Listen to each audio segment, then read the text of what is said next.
Hi folks, we have a full moon in the sign of Aries in less than 48 hours. And when you get inquiries about where your full moon video is more than 48 hours before the full moon occurs, you know it's building up to be quite a full moon. And I'm talking about inquiries from multiple people going, where's your full moon video? I'm like, oh, okay. I'm not alone in the way I'm starting to feel this full moon. Other people are feeling it too. And it's unusual because typically I find that you start to feel the buildup or pressure of a full moon 48 hours to 72 hours before, but this one has been making its presence felt for a little bit longer. You know, as the past 3 days, 4 days, there's just been there's an increasing buildup of pressure and energies that is at work. So the full moon is in the sign of Aries, a sign where the moon is not content or happy, and we'll break down why in a few minutes. But it is on October the 13th. The full moon is on October the 13th, shortly after 2 p.m. Pacific time. I'll put the exact time in the description of the video once I am done processing the video on YouTube. 3 things I want to mention in relationship to this full moon. The first is general description of full moon energy, and people who've been watching for a while may feel like this is about to be repetitive, but I urge you to hear this one more time because it might be helpful if we're really feeling this full moon a little bit sooner and with greater intensity than normal. Less than 2 weeks ago, we had a new moon in Libra, September 27, 28, 29, somewhere there. My last video was about the new moon in Libra, so if you want the exact date and time, you can look at that and get that information there. Less than 2 weeks ago, a new moon in the sign of Libra. 2 weeks after that new moon, on October the 13th, we get to have a full moon, as we always do. There's a new moon. 14 days later, a full moon, and 14 days after the full moon, we're back to the new moon, which starts a new cycle. So the new moon inaugurates a 28-day cycle, and we're in the middle and at the peak of that 28-day cycle. New moon, 48 days later, a full moon. New moon, 14 days later, a full moon. And let me just tell you, this 48 days later, it's the 4th time I'm trying to do this video. And it's very much sort of the feeling of the time, feeling of things being a little bit awry. And a verbal slip may feel like really Avi, but it's a verbal slip that has been built. It's a full moon. New moon, 2 weeks later, a full moon. 2 weeks after that, another new moon. New moon in Libra about 2 weeks ago, October the 13th, the full moon. The moon gradually, since the time of the new moon, has been getting bigger. Since the time of the new moon, greater energy, greater activity, more to do, more to cope with. And as we head towards this full moon, one of the things related to the full moon is that we all of a sudden feel like we are in a place where we have more on our plate than we have time to execute it in. More on a plate that we can handle. We've bitten off more than we can chew. More to do within the deadlines that need to get done. Activity, work. Intensity building up. So that's one thing that a new moon can bring for some of us. And with this particular full moon, I just said new moon. There we go. With this, one thing a full moon brings up is that kind of increase in intensity and increase in execution. I'm going to plow through and get this video done. Whether someone interrupts or comes walking past or whatever happens. As you can tell, I'm having my own full moon moments. So increase and build up in energy, activity, as we head towards a full moon. And with this particular full moon, certainly that might be marked and pronounced for some people. I have more to do than I can get it done in. I did not foresee everything coming together at the same time, blah, blah, blah. But this buildup of energy, part of the reason why we were feeling it with a certain amount of fatigue is that the buildup of energy has been happening for a few days now. So we can't wait to go ahead and check all those boxes and get things done and get on the other side of this full moon probably by Tuesday or Wednesday. Can we now? The other thing with a full moon is an increase in emotional intensity. The emotional cup or the emotional pot or the emotional pot vessel spills over, boils over. The milk comes to a boil and boils over. The emotional tantrums, meltdowns, intensity, sadness, frustration, reactivity, partly because there's so much activity, partly because the moon stands for our emotional contentment and our emotional fulfillment, and it is coming to its fullness, and so as a result of which we are likely to reveal ourselves emotionally more. And if things are bothering us, or things have been building up, or there are things that we have not been entirely honest with ourselves about, then the full moon, when the entire disk of the moon is revealed, can lead to some sort of outpouring of emotional truth. Sometimes this outpouring can be frustration that we are realizing and getting clear on ourselves. Often it is directed towards other people. So whether it is you having a meltdown, perhaps, or someone having a meltdown at you, try to let it happen. Manage it if you can as effectively as possible, but try to observe what it is that is being revealed, what emotional truth is being revealed, what is being revealed that was previously hidden. Because there may be something there that really needs to be looked at. On the more positive side, a full moon can bring culminations, or it can push someone into the limelight temporarily as you head to the full moon or around the time of a full moon. Something can get announced, something can get shared. All of a sudden you find that you are the center of attention, or the limelight or the spotlight is upon you for some people. And when we talk about things coming to culmination or completion, a project comes to culmination or completion. Offers are made, contracts are signed. Those could be positive connotations as far as full moons are concerned. So an increase in activity, an increased emotional activity, cuts, bleeding, injuries sometimes, increase in libido, tears, fluidic, full moon. That. So generally speaking, typically, as I said, I find that I look for what a full moon is trying to bring to me, what clarity, what intensity it's trying to bring to me, what message it's trying to bring to me 48 hours before full moon and 24 hours after. This time, we're well into 72 hours, if not even before that.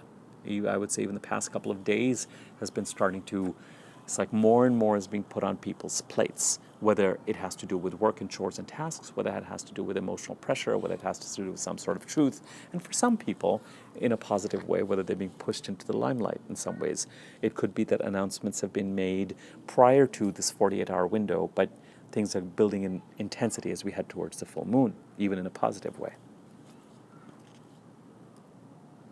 The new moon occurred in the sign of Libra, and my last few videos were spent talking about the sign of Libra and talking about how Libra is intent on balancing the scales when it comes to relationships, and therefore often money, because money is often tied to relationships, creative pursuits as well, luxuries, beautiful items, decluttering, finding balance in your environment with the people you're working with the people you're involved with.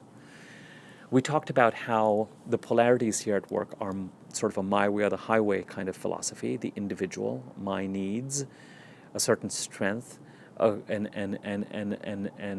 a desire to not go into the emotional murky depths, because that often leads to disharmony as opposed to harmony and balancing the scales. Sometimes also really sort of the idea that in its most evolved form, the sign of Libra asks you to think of the other party and put them first before expressing or wallowing in one's own needs or one's desires. By putting the other party first and really putting ourselves in the other party's shoes, we may, in a Libran way, find that we are more effective in terms of getting what we want out of the relationship. It's a wiser, more diplomatic, less reactive, less egocentric approach. But balancing the scales in the relationships and wanting harmony still has an egotistical gain to it. So relationships, and therefore some money and other Venusian, Venus-ruled themes and topics. New moon in Libra, or less than 2 weeks ago. We're going to continue to be in Libra season, as far as I'm concerned, to some extent, with this new moon, at least the lunation till October the 27th, when we have a new moon in the next sign, Scorpio. Currently, we've also got the Sun in Libra, not happy, Mars in Libra, not happy, Venus in Scorpio, not happy, Mercury in Scorpio, okay. But some of the thoughts and the communication and preoccupation is at a much deeper level than Libra would probably like. So you have planets that till recently were in very comfortable places, who have all been pushed out of that comfort zone and are being asked to express themselves in ways that are not natural or comfortable for them. The Sun and Mars are about the individual and what the individual wants and what's good for the individual, and the sign of Libra are not entirely comfortable having to focus on the other party. Venus, who's about balance and harmony, is in Scorpio, deeply uncomfortable with emotional truths because they don't lead to harmony, and deeply uncomfortable with just touching all of that with a 10-foot pole. So we have planets that are generally in an uncomfortable place, which is leading to a number of them in an uncomfortable place, that a number of the personal planets, the planets that reflect us and our energies and our activities. So it's not exactly comfortable to be articulate or to express or to go after what we want, especially go after what we want or execute, as a result of which this full moon is feeling that much harder, because we would rather be doing the opposite of what is being demanded of us. But we've also got the Sun in Libra, where he's not happy, and the new moon happened there, and we've got the moon in Aries, where she's not happy. The moon is similar to Venus: emotions, wanting peace, wanting contentment, wanting balance, wanting stability. And Aries is the sign of I want. Aries is a sign of me. Aries is a sign of the individual. If Libra is a sign of the other person in its evolved form, Aries is a sign of me. And after multiple weeks of being asked to think about and deal with striking a balance in relationships, around this full moon, we may be all dealing with the sort of fundamental or core question that asks, what about me? It's a natural buildup of energies. With a full moon, you are dealing with a polarity related to where the new moon occurred less than 2 weeks ago. So we've been working on balancing the scales, either in a good way or in a mature way or in a slightly immature way. Weight's taken off, the scales clang. Those of you who've been watching my videos, if you want to know more about the kind of the relationships, balancing the scales energy that has been with us for a while, take a look at my past 2 or 3 videos and it'll become clearer, so all the Libra-related videos. But now, after a certain amount of time of having to deal with this balancing the scales, and even perhaps of things haven't been relatively cordial and relatively smooth, all of a sudden as we head towards this full moon, there's just this individuation. What about me? What about my needs? Something here is being brought to the forefront, and we may find that that is the space that we find ourselves in. Here's the deal. The full moon will reveal certain thoughts and certain truths. There is an energetic increase. Aries is a sign that is very, very clear about what it is that he wants. It's a masculine sign, he or she. So the inner masculine is activated. I want what I want. I'm not getting what I want. It's a sign of a certain amount of purpose and ambition and desire and drive. And with the moon in Aries, we're going to be quick to articulate what is not working. Keep in mind, however, that for the next 2 weeks, we're still under the shadow of the Libra new moon. So the way out or the way forward from this full moon is to be, and I think that if you're feeling it, you're already going to be conscious of it. There is a need or a desire in your still or mature moments. You will realize that the way out, somewhere you might realize that the scales are becoming imbalanced again, and somewhere you might realize that you're being a little bit heightened and arguably a little bit unreasonable given everything that is going on. That's the moon in Aries. Not happy, quick to figure out what is not working for him or her, eager to make a change. Whereas all this Libra energy, however uncomfortable, is about, wait, let's think about the other person, let's reach a handshake, let's try and maintain some balance, let's try and balance the scales. The Libra energy will win out. In other words, if you find yourself a little too tantrumy around this full moon, On the one hand, it may mellow out by the time you get to about 48 to 72 hours after the full moon.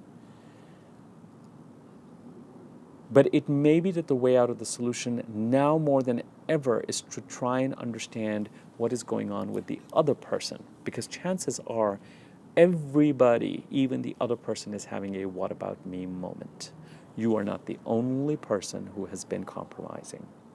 You are not the only person who is being asked to balance their scales from a relationship and a money perspective. And with the full moon in Aries, we might be getting to a space which is all about being tired of having to balance the scales relationship-wise. But keep in mind, and feeling like we're the only ones, it's all about us and we're the ones who are having to do it. Everyone is having to do it. So the way out with this full moon in Aries is to really see, if you can't catch your breath for a second, observe what is being highlighted and what is being illuminated. But try really to hold on to the Libran principle of trying to put the other party first, insofar as trying to understand where they might be. Counting to 10 and understanding their emotional overwhelm or fears or insecurities will pay rich dividends. Having a meltdown and taking a pair of scissors and cutting a cord or doing something aggressive or Aries-like, some sort of aggressive, rash maneuver that is egotistical and is articulating one's individual desires in the moment, may truthfully sever or cause damage in a relationship or relationships. And it's not going to be unfounded. It's going to be based on certain emotional truths that cannot be ignored and should not be ignored, and imbalances that cannot and should not be ignored. But just be careful. It may be a little hard to recover. There's a possibility of recovery with Libra new moon still being active for another couple of weeks. There's the possibility of having a meltdown and letting that meltdown lead to a rebalancing of scales, perhaps. But there's also a chance that you have that meltdown and the other party or parties realize that the way to balance the scales on a certain level is to simply exit the room. Because there's something about this dynamic that is fundamentally flawed and may not be working. And you can try, each party and every party can try to bend themselves into something that somebody else wants them to be, but only to such an extent.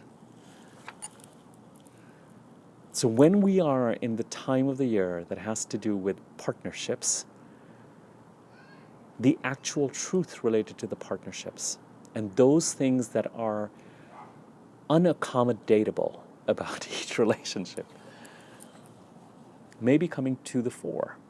And I think that each of us may be asked to think about, wait a second, is this relationship so unworkable that you're going to throw the baby out with the bathwater and be done with it? And for some people, that may be the way it has to go. Because there's certain truths. There may be,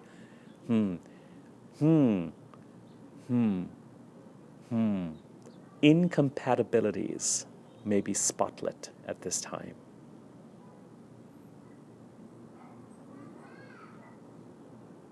And so we get to decide, how do we work around these incompatibilities? Are they so severe and so dire, truthfully, it is a full moon, truthfully, that it is telling us something about this relationship, so we will not be able to get this relationship to be what we want it to be. We need to be more realistic about what it might be. And sometimes we think we're being realistic, but we're not. We're still attached to the same outcome. We're just pretending to be realistic. We're just thinking, we'll bide our time and we'll finally get this to be where we want it to be. With a full moon, truth with a capital T, emotional. Be mindful of being in denial or going into denial. The thing that will really help you is to know where the sign of Libra is in your chart, what house it occupies, and where has this new moon been, and where have the planets been, and what have been activities that have been going on. And of course, opposite it, the sign of Aries. Where's the sign of Aries in your chart?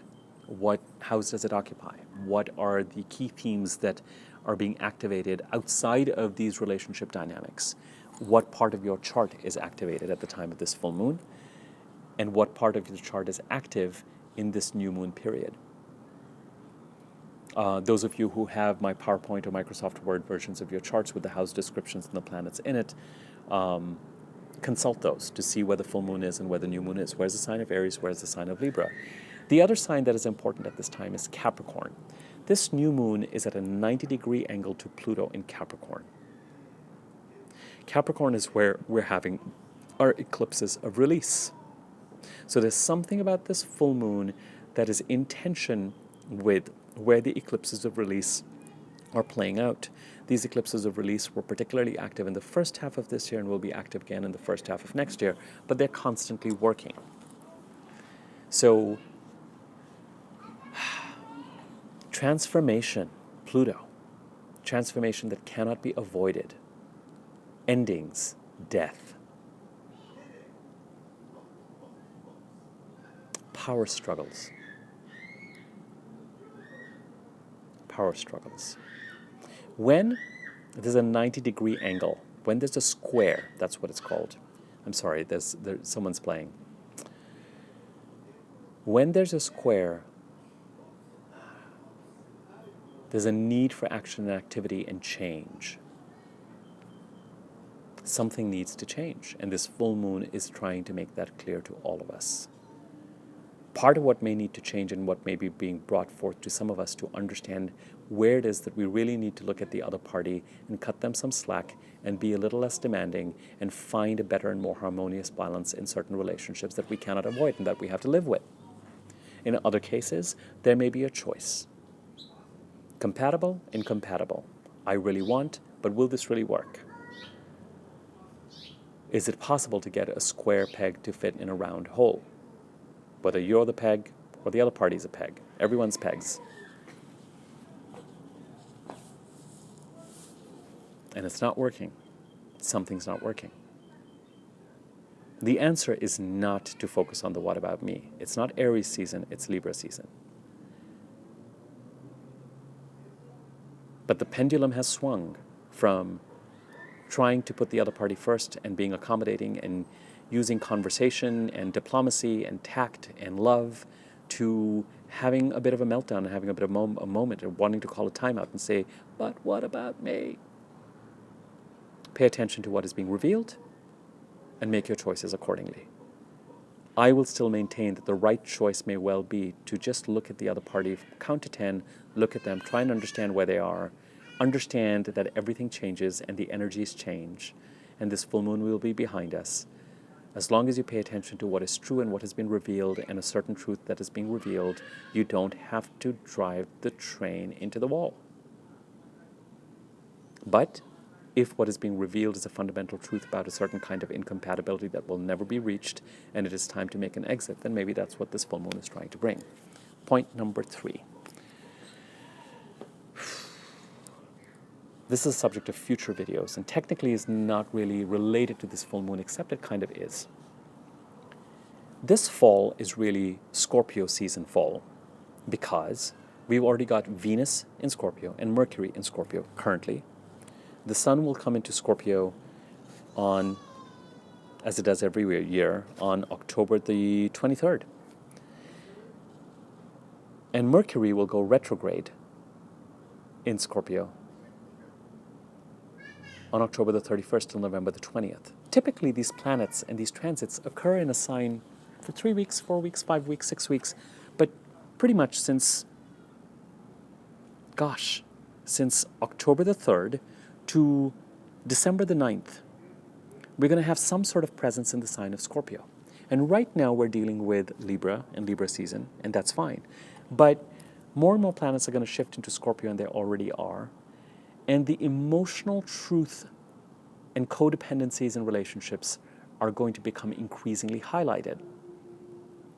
The connection with this full moon to Scorpio is indirect but present. Not only are planets in Scorpio and are things building and will Mercury go retrograde, and so rather than us having a quick transit of planets through Scorpio, we're going to have an extended period. Indeed, this is a fall of Scorpio. So wherever Scorpio is in your chart, you're going to feel that part of the chart starting to brew. It's like the water for the tea to boil has been turned, the flame has already been turned on, and the water is not boiling yet, but it's starting to boil. Certainly as we head into this latter half of October, we're going to be heading to a full boil, and November is going to be full on. Wherever Scorpio is really in your chart is going to be very, very active.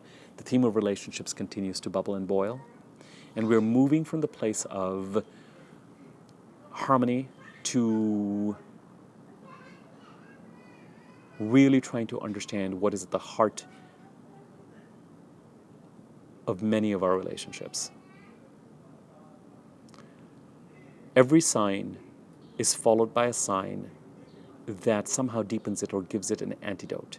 If the sign of Libra is about balance in relationships, there's an understanding that you can only achieve a certain amount of balance in relationship by ignoring certain things, forgiving constantly.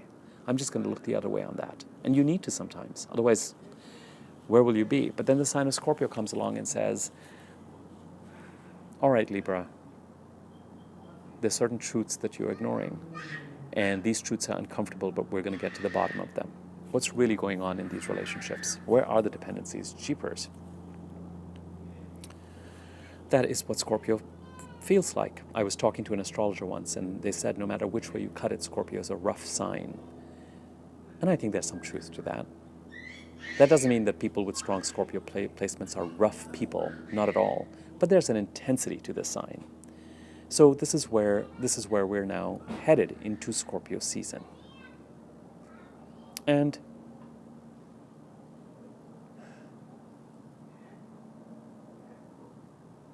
Pluto is a ruler of Scorpio.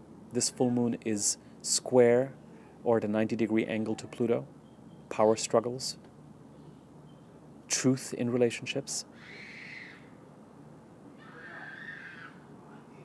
It's so funny, I'm talking and the full moon it isn't entirely full yet. It's literally just appearing. I can look at it right now. I feel like it's some sort of serendipity thing. And the full moon is in the sign of Aries, which is ruled by Mars, which is the second planet that rules Scorpio. So let's bring this to a close. There are two things. If you want to know where this full moon is operating, there's three areas of the chart you need to look at. The signs of Libra, where the sun is, the sign of Aries, where the full moon is, opposite the sign of Libra, and Capricorn, where Pluto is, because that is the sign that is causing a certain amount of power struggle, style, type, transformation, unavoidable transformation, death and transformation, and is somehow affecting this full moon. Something is changing, something is dying perhaps, something is ending perhaps.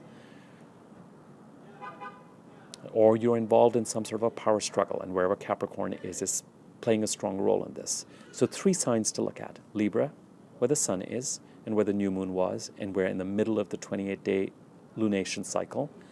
Aries, where the full moon is. Capricorn, where Pluto is, and is at a 90-degree angle to the sun and the moon. The theme clearly with Libra and Aries is me versus the other person in relationships. And then I would also look at where the sign of Scorpio is in your chart. Thematically speaking, it is a relationship-oriented fall. But if you want to deepen the reading, then you would also look at the houses or the parts of the chart where these signs sit in, because they will give you a clue and much greater understanding of what aspects of your life are being affected by these lunations.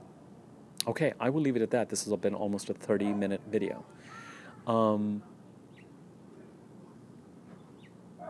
If you found this video useful, feel free to share it, comment on it, like it, if you want to do so. Subscribe to my YouTube channel. If you want to be notified when I do new videos, click on the bell icon next to the subscribe button. My contact information if you're interested in me creating an easy-to-read version of your chart that might can show you which signs sit in which houses. I'm happy to do so. If you want a personal reading, contact me on the email address that'll be in the subject area. It'll be there once I'm done processing the video. And go ahead and you can contact me there. All right, I will leave it at this.